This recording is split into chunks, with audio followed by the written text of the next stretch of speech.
Chào mọi người đã quay lại với channel của mình nhá. Hôm nay thì mình vừa nhận được cái bếp này. Thấy báo là cảm ứng không bấm được. Cái dòng cảm ứng này nó bị lỗi nhá. Bị lỗi nhiều khi sửa nó hay bị hỏng IC lập trình nhá. Cái IC mà nó điều khiển cái cảm ứng ấy, chứ không phải là IC lái led nhá.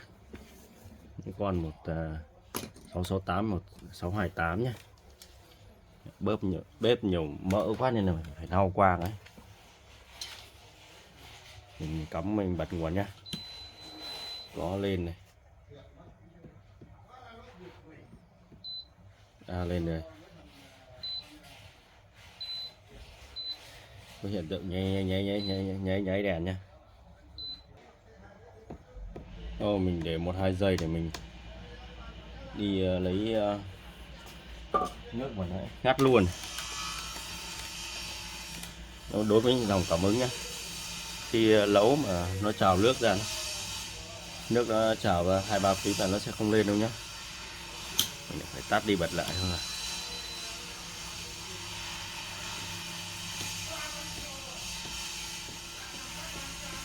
Cái phần cảm ứng này có thể phần nút cảm ứng nhá, phần nguồn nó có vấn đề thì thấy nháy nhá.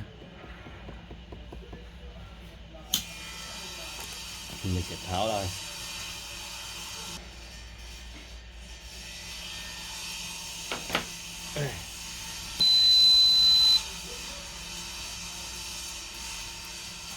Không lên nữa nha.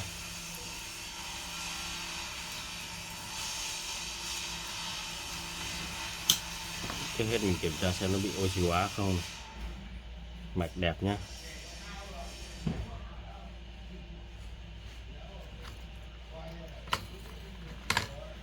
Nhìn mạch khá là mới và đẹp, nên là không có chuyện oxy hóa nhé.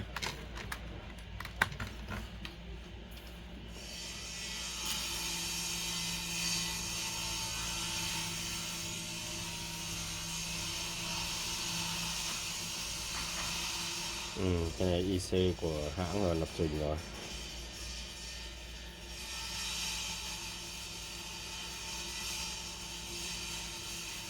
Bàn phím rất là đẹp nhé, nhìn không có hiện tượng led không có vấn đề. Bàn phím cảm ứng này rất sáng, không có hiện tượng oxy hóa đứt led nhé. Vậy là mình sẽ phải đo kiểm tra đó, kiểm tra xem cái mức nguồn nó cấp cho bàn phím nhé. Trước tiên thì mình sẽ kiểm tra xem cái nguồn cấp nhé, nguồn cấp cho điều khiển nhé.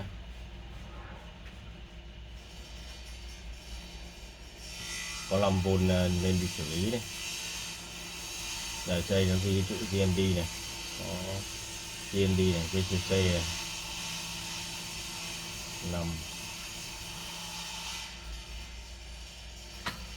5V đã ok nhá.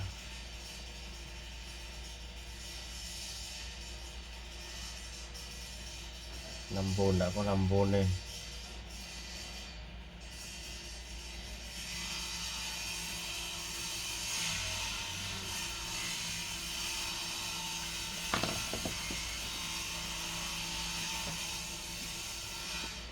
Cái bàn phím con MX này, thường này nó sẽ giữ 2 giây này, hoặc 3 giây đếm nhé. 1 này, 2 này, 3 này, không có tín hiệu nhé. Con này đang có hiện tượng núp lên núp không này.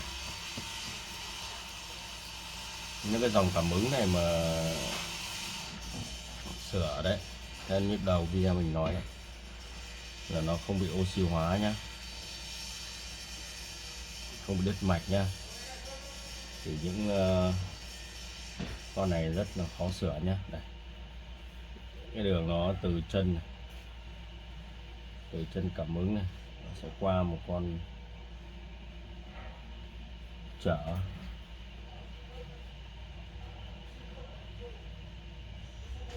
Mình lo cho con chở này nó bao nhiêu.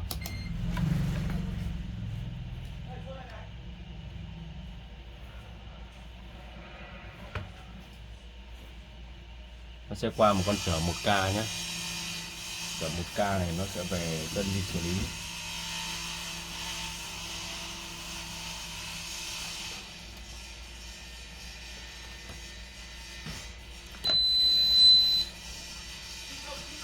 Không bật được này, nút này, fly này.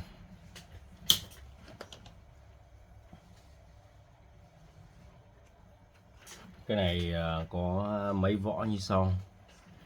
Thứ nhất là mình xem nó có đứt được mạch nha, có giò, có diode, có chân phím, có oxy hóa không nhá.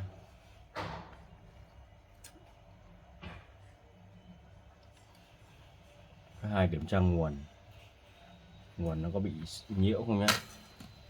Cái tụ lọc nguồn DC này này nó có vấn đề nhá, thì nó cũng sẽ khó nhấn nhé. Nhìn mạch cái đẹp này tạm thời là mình tin là nó không bị đứt nhá, không bị oxy hóa, tụ nó cũng không bị khô nhá.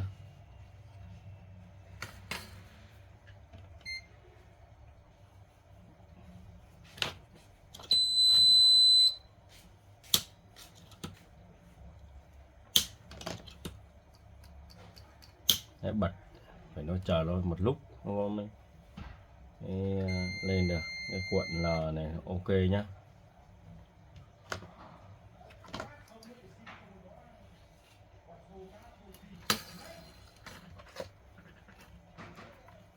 Mình sẽ dò, mình thì kích thử nhá, kích thử xem cái chân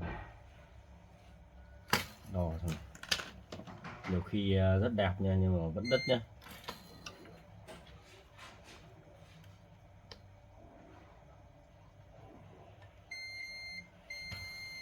Qua đây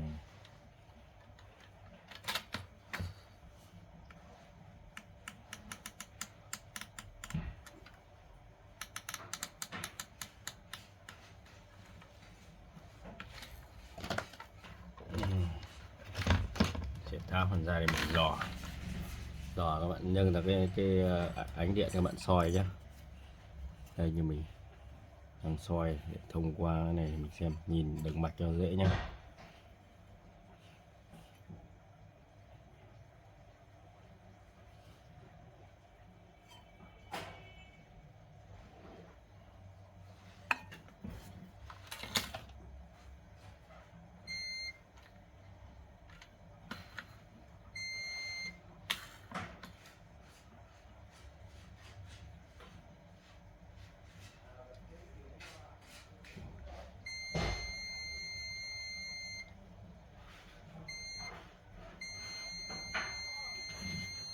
Vậy là từ con chở đấy về chân đi xử lý là không hề đứt nhé.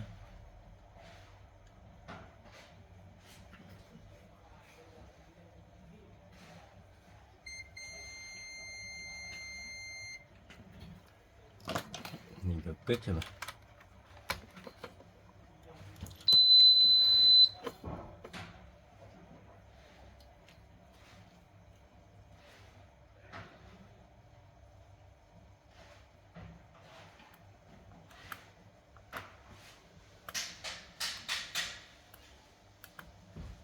Vẫn không được nha.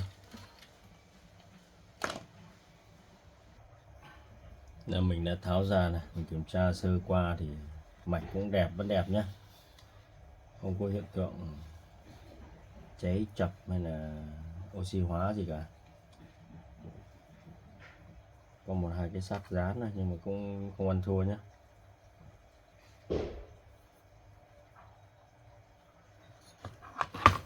Mình sẽ thay thử nha, thay thử và thay thử con tụ 4,7 mm 400V này nha. Đã thay thử cái tụ to hơn nhá, tụ con này 33 mm nhá, 400V nhá. Bật thử này.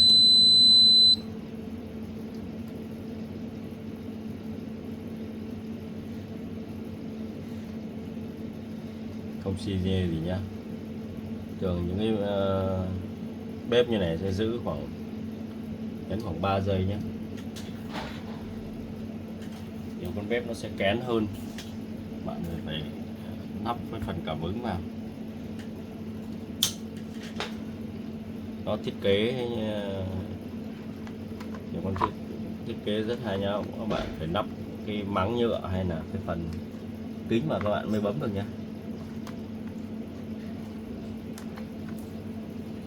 Mình sẽ thử lắp kính và xem sau khi thay tụ nhá, thay tụ để chống cái tình trạng nó bị lọc nhiễu kém nhé. Xem con tụ này thay là đang bị cao quá này, biết nó có ảnh hưởng gì không. Mình ngắm là nó hơi cao hơn chút nhé. Hy vọng là không ảnh hưởng đến phần cảm ứng của mình.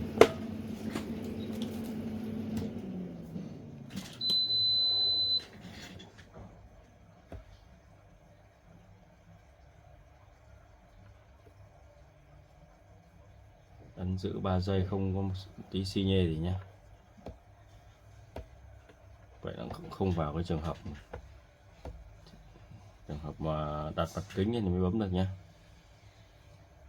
Với những dòng bếp trâu ấy, mình không thể ấn tay chạm trực tiếp vào được. Nãy đầu mình còn thử nó còn lên này.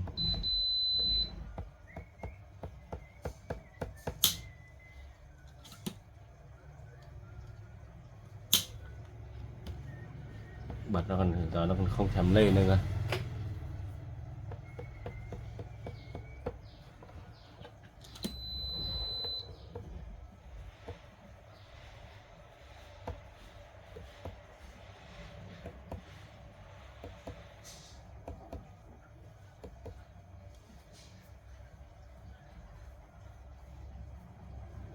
Sau một hồi check va thì mình cũng đã kiểm tra tụ nhá, kiểm tra nguồn này, kiểm tra các led nhá, có hàn lại con chân của con chip điều khiển này, hàn lại từng chân và đo nhá, đo kiểm tra thông hay không thông nhá, thì cũng không thấy vấn đề gì xảy ra cả, không có con điện trở nào nó có vấn đề gì cả.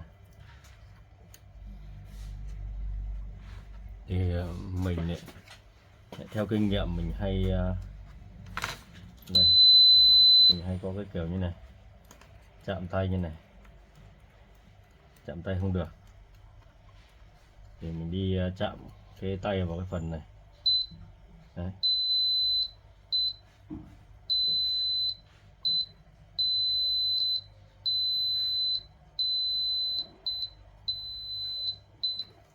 Chạm được nhá, ấn được rồi. Đấy.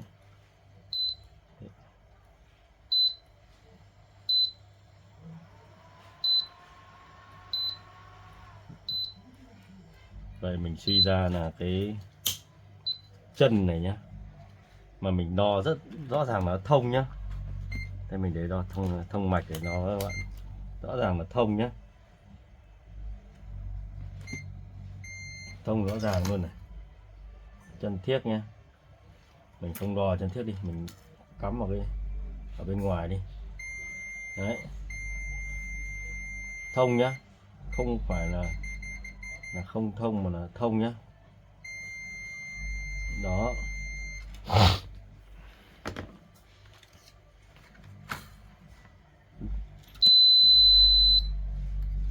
rõ ràng là thông, nhưng mà khi mình ấn cảm ứng này không hề được nhé.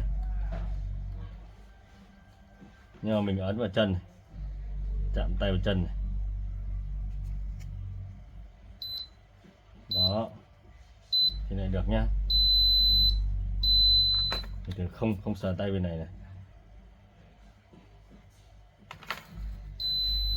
được nhá. Đây mình đẩy nùi ra đây, mình sờ tay,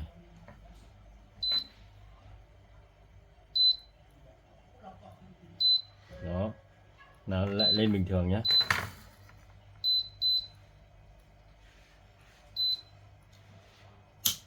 vậy lên thì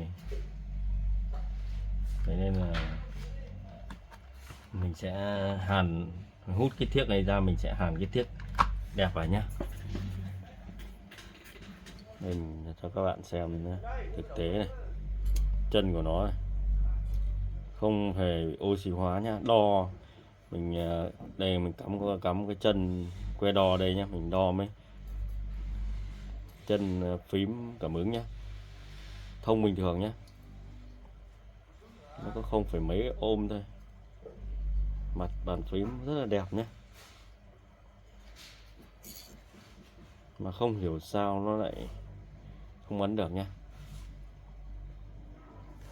Mình sẽ đi mình thử hàn nào.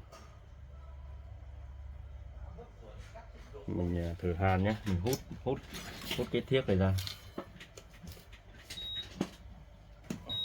hút cái chân thiếc này ra mà mình hàn đắp nó vào nhé.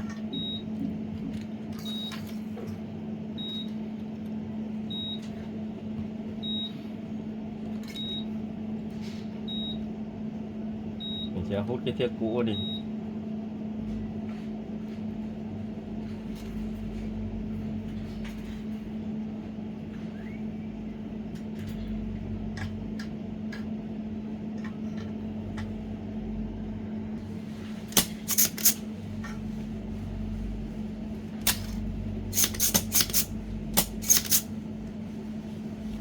Đấy, mình hút sạch cái thiếc đi nhé, rồi mình thử đắp cái thiếc mới vào nhé.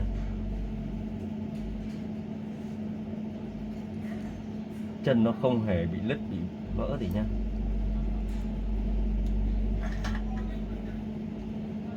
Sau khi hàn xong mình thử cái phát nhá, xem có được không nhá. Không được thì mình sẽ phải độ phím cho nó. Nếu mà phải độ phím thì mình sẽ hướng dẫn các bạn nhé.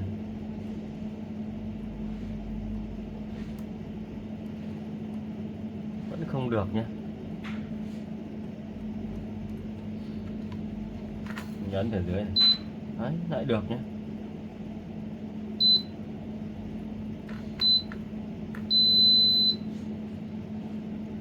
Mình thử có một cây võ nữa nhé. Mình sẽ cuốn giấy bạc lên đây.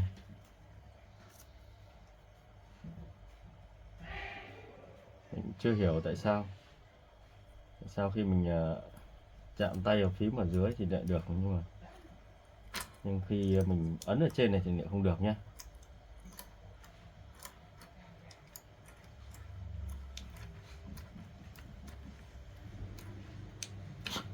Mình bật lên này, ấn thử này. Đấy. 3 giây nhé. 1 2 3 1 2 3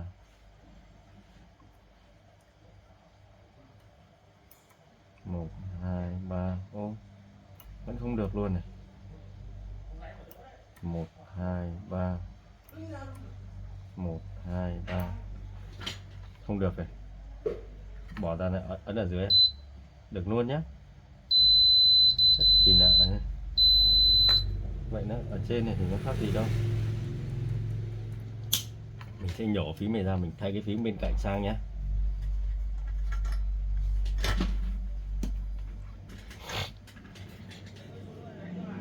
Là một cái võ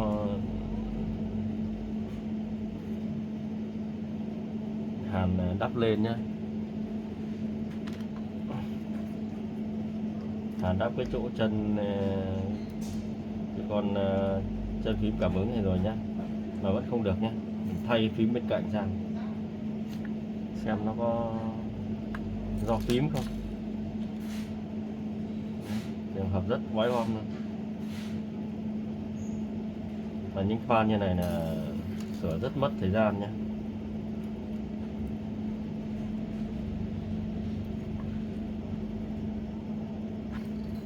Những cái trường hợp mà nó mất cảm ứng ở với những cái bếp này,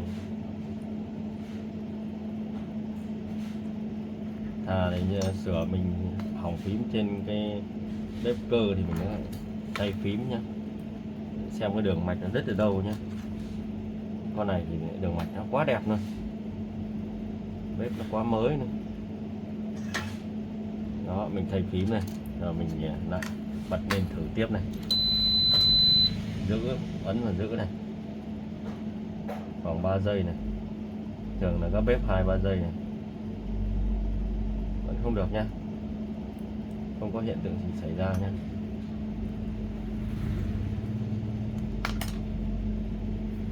Nhiều bếp phải ấn qua cái miếng nhựa nhá. Đây, kiếm cái miếng nhựa này.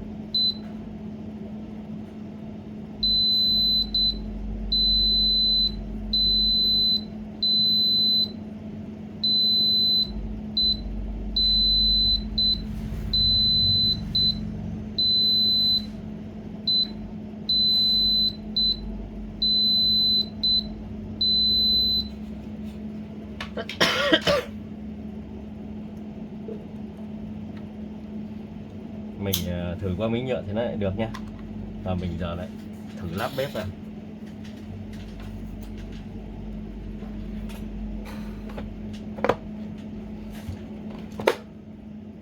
Bật lên này.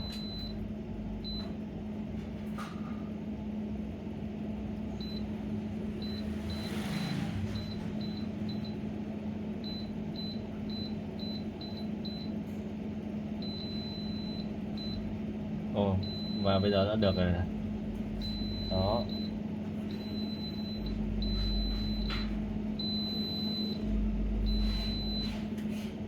Khá là bất ngờ nhé.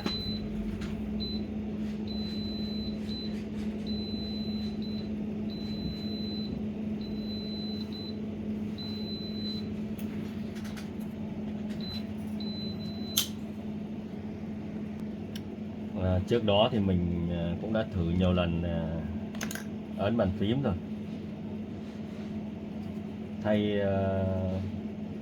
thay thử và mình có lắp kính vào mình test này, nhưng mà vẫn không được. Nhưng sau khi đã làm các võ rồi, hàn lại chân chip rồi, hàn lại chân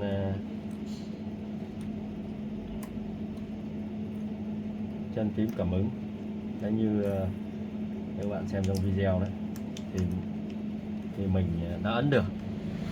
Trước đó nhá, trước đó thì mình cũng không cần thử được cơ. Trước đó mình không ấn kiểu này là nó không nhận nhá.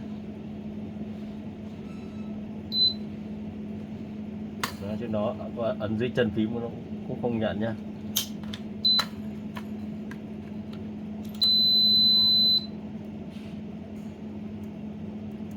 Trước đó thì mình cũng có thử bằng ấn qua phím nhựa nhá, nhưng nó cũng không nhận nhá.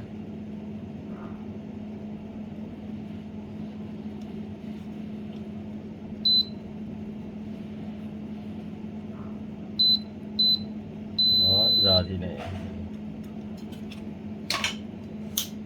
khá là ok nhá. Vậy thì theo mình phỏng đoán thôi nhá, theo mình phỏng đoán thì cái chân này nhá, cái chân này là cái thiếc nó bị kém nhá.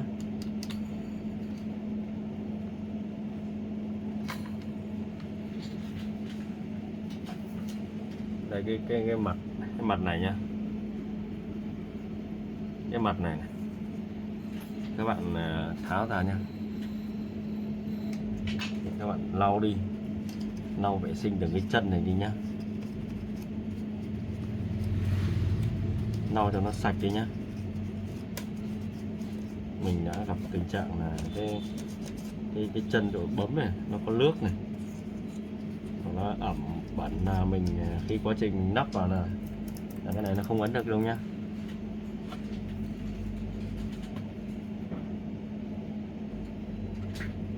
Đấy, nhiều khi là sửa cái cảm ứng này nha, nó sẽ rất mất thời gian.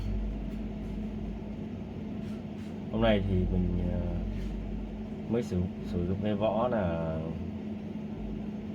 thay tụ rồi, tụ lọc nguồn nhá, để nó chống nó mấp mô nhá. Mình đã thay rồi nhỉ, mình đã thay con tụ này, xong vào mình đã trả lại như cũ nhá, vì mình đo nó ok nhá. Hàn chân chip vi xử lý đây, đo đường mạch này xem nó có đứt không nhá, đo cái đường mạch này, từ cái chân này, phản hồi này về để chip vi xử lý ở cái bo phun suất này nhá, cũng đo nhá, đo cái điện trở trên đường tín hiệu từ cái cáp này về cũng đã đo nhá, đo từ cái chân phím bấm nhá. Mình đã phải quan tâm cái phím bật tắt này đã nhá. Nét đã kiểm tra nhá. Và sau khi mình chạm trực tiếp vào cái phần này, mình thấy có hiện tượng bấm lên được, không rõ là do mình hàn cái chân này nên là đến lúc đó mình ấn ở đây được, nên sau đó mình đã hút cái chân này ra, và mình thay chân thiếc cũ bằng cái thiếc mới của mình nhé. Trước đó thì mình cũng đã ấn như này mà không được nhé. Trong lúc hướng dẫn các bạn mình lại nhớ ra, mình lại thử lại bằng cách ấn đó. Tại vì mình sửa cái bếp trâu nhá, nhiều bếp các bạn sờ tay ấn không bao giờ được nhá. Nhưng khi có cách nhựa này nhá, nếu bác nào đã sửa bếp trâu thì comment cái cách này cho các bạn mới biết nhé. Thì nhiều khi mình ấn phím này, ấn tay không nhận đâu nhé, nhưng mà đặt một miếng nhựa lên là mình sẽ ấn được bình thường nhá. Đó. Đấy, quạt đã quay này, đã lên này.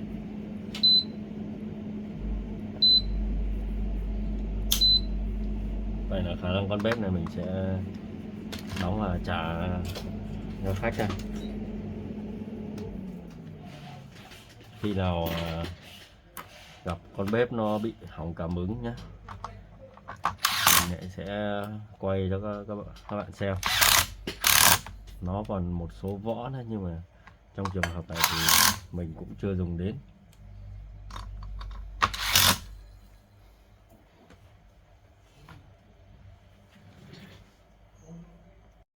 Đang quay video thì có bác hỏi về cái bình thủy cắm nhầm 220. Bác không là thợ nên là mình cũng không hỗ trợ được nhiều. Cái này thì đấy, như mình chia sẻ đấy, nên là các bạn thợ mới vào nghề chú ý nhé.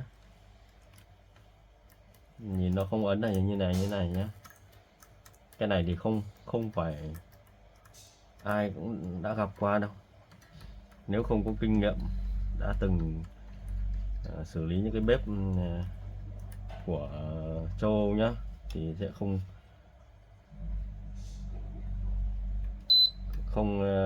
ấn qua miếng nhựa này đâu. Để mình xem là nó có chạy hay không nhá.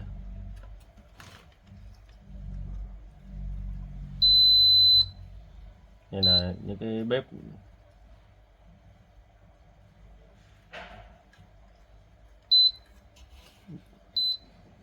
đấy, những cái bếp như này đấy, những cái bếp này các bác thử qua nhá. Để em thử qua một cái tấm này xem nó có được không ạ. Được nhá, nó lại phải qua một cái lớp cách đây. Đấy.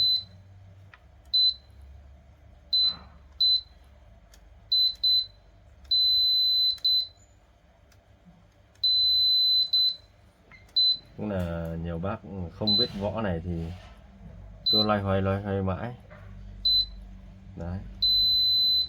do nó thiết kế nó khác đi, cái cách nhận cảm ứng nó khác, nên là mình ấn nhiều lúc nó không nhận được nhá, rất khó chịu nhá.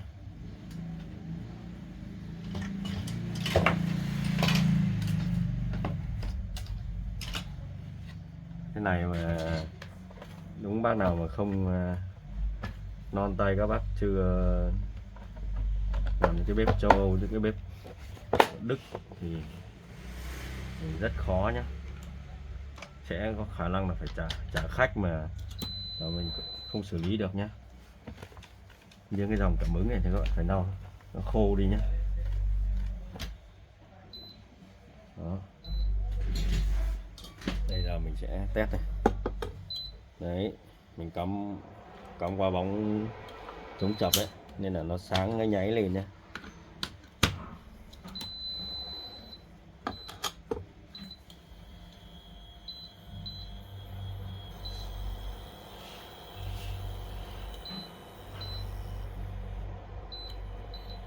Đó, nên nhiều khi nó chỉ một mối hàn đấy, một mối hàn là mình lấy được tiền của khách thôi. Nhìn qua đây thì nó, nhìn qua video thì nó nháy nhá, nhưng thực tế nó không nháy đâu nha các bác nhé. Đó, nên là câu chuyện nhiều khi có khi nhiều bác phải loay hoay cả buổi sáng, thậm chí cả ngày nhé, hoặc thậm chí là trả khách vì không sửa được nhé.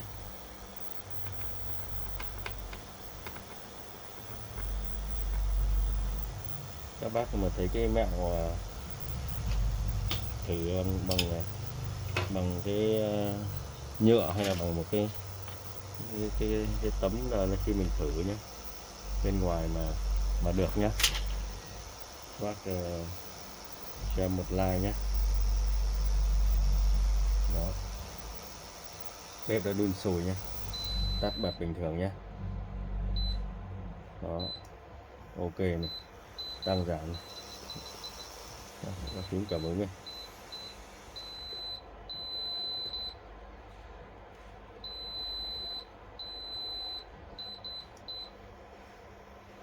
Đó. Vậy là xong với con bếp nhé. Sau có một con bếp nào nó nội cảm ứng như này thì em sẽ sẽ chia sẻ với các bác nhé. Hy vọng lần sau nó sẽ lỗi khác để em xử lý cái võ khác nữa, xử lý con bếp cảm ứng này nhé. Chào các bác nhé, chúc các bác sức khỏe nhé. Nhớ cho em một like và đăng ký nhé. Cảm ơn các bác nhé. Cảm ơn mọi người đã xem kênh của em nhé.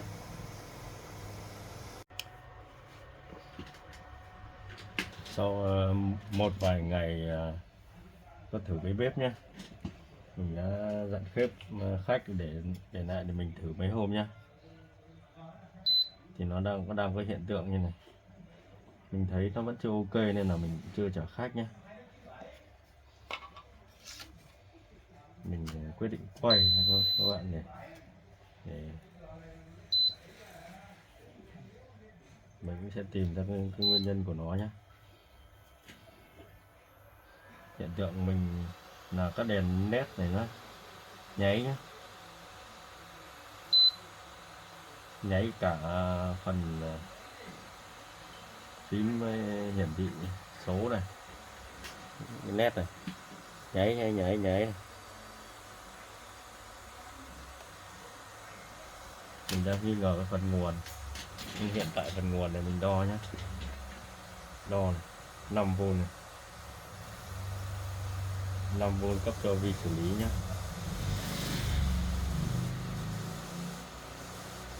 Nguồn 5V ok nhé.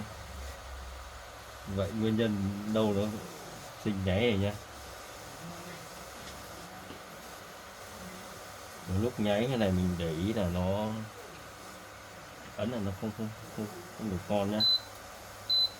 Mà nháy thế này thì khả năng sớm muộn này nó cũng có vấn đề, nên là mình quyết định xử lý là cái phần nét này nó ngon nhá.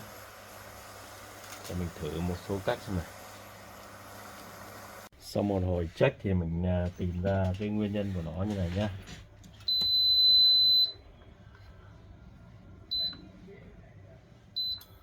Đó, và hiện tại là bây giờ nó đã không có hiện tượng nháy rồi nhá. Đồ bếp là rất mới nhá. Mình nghi con nét này có vấn đề là mình đã nét của chức năng on off ấy, là mình cũng đã thử thay nhá, thử tháo rồi, tháo ra thì mình check vẫn bị nhá. Và mình nghi là cái tụ này, tụ lọc nguồn cho cái khiển này bị khô. Mình cũng chưa đo đâu, mình chỉ tháo hẳn ra đây, tháo hẳn ra và mình check là nó không có hiện tượng nháy nhá. Mình thử đo nhá, để đo xem cái tụ nó có bị khô không nhá. Đây, nó dễ nhìn nhá. Đo này,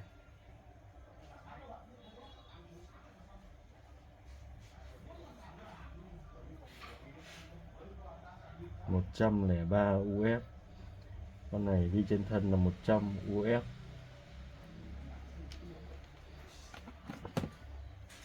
Kể ra thì nó cũng không có vấn đề gì đâu. Nhưng mà khi mình tháo con tụ đấy ra thì đây, khi mà ấn chọn menu nhá, thì không có hiện tượng led nháy nhá.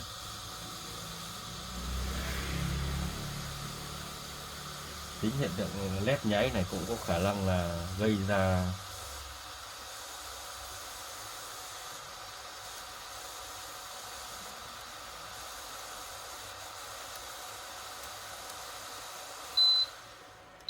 nguyên nhân không bấm được phím nhé. Đó, mình thấy khó khăn hơn, nhưng mà vậy là cái tụ này để mình thử thay nhá. Đó, mình vẫn ấn được bằng tay này mà tụ nó đo thì không chỉ số nó cũng không thay đổi nhiều. Mình thì thay thử một con tụ khác nhé. Mình làm nhiều cái dòng cảm ứng này rồi nên là con này mình đã giữ lại để mình test. Và hiện tại là mình đã fit, mình cảm thấy là ok nhá. Tại sao vậy? Tại vì trước đây test nhá, cái led này nó nháy này. Đây là trên video quay thì các bạn thấy nó nháy thôi.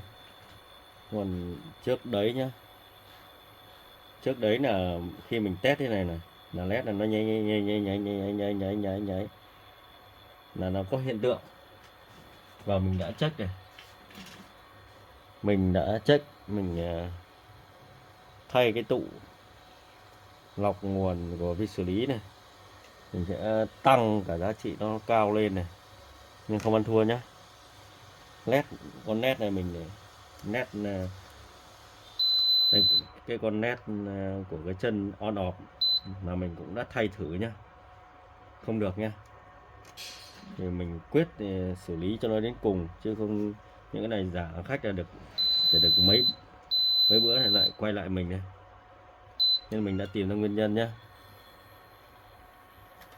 Nó do con này bị lỗi nhá.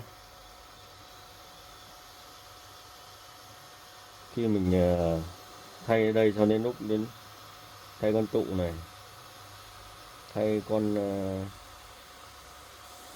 led này, mình đun đến một lúc là sau không bấm được phím nào luôn, đơ luôn, không tăng không giảm được nữa.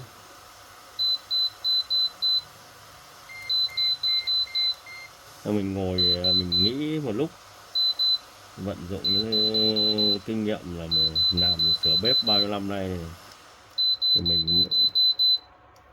mình cả những bếp trâu đó mình mới tháo tháo con nét này ra dù nó còn rất là đẹp nhá, nhưng mà ở đời không không phải cái gì còn đẹp còn ngon nhá, không oxy hóa trước rồi nha, mà nó lỗi nhá, nó lỗi giò led nhá, giò led là một con này mất cảm ứng nhá. Đó, nên là sửa cái dòng bị lỗi cảm ứng này nó có rất nhiều nguyên nhân nhé.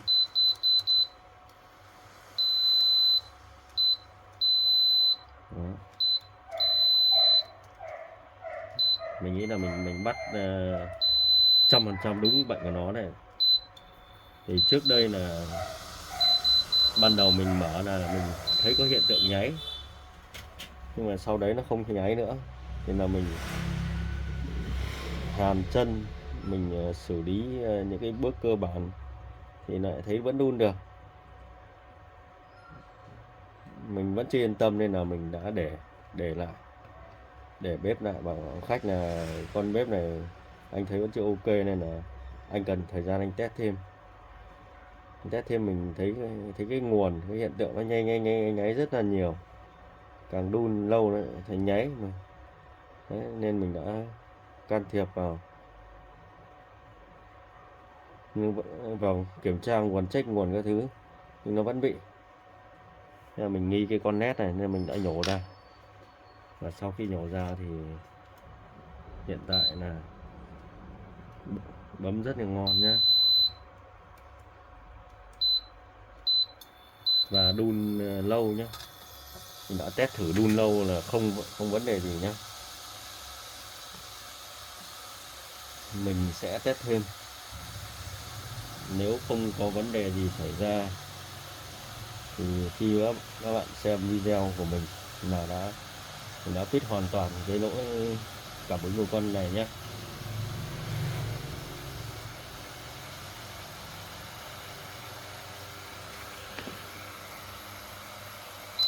Các bạn thấy video hữu ích thì các bạn cho mình một like nhé, một đăng ký nhé, để mình sẽ ra được nhiều video chất lượng hơn. Hy vọng lần sau nó lỗi cảm ứng ở phần khác nhé. Nên phần này là chốt này, chốt con này thì khả năng con này sẽ là nguyên nhân chính của nó này. Giò led này, thanh 7 đoạn này, và những cái chân oxy hóa, chân mà oxy hóa như ban đầu mình xử lý nhá, thì cũng có nhá, không phải không có nhá. Với các bác mà chưa có kinh nghiệm làm qua thì có lẽ là cũng phải vận dụng hết nội công nữa. Con này thì mình nhận thì nó rất là đẹp, bàn phím sạch sẽ, main miếc thì là đẹp nhá, nên là tùy trường hợp nhá, main bo nó bị sao là mình có thể theo đó mà ứng phó nhé. Thôi mình xin kết thúc video tại đây nhé, tại vì thực tế mà làm con bếp này rất mất nhiều thời gian rồi, thời gian test, thời gian xử lý triệt để của nó. Chào mọi người nhé.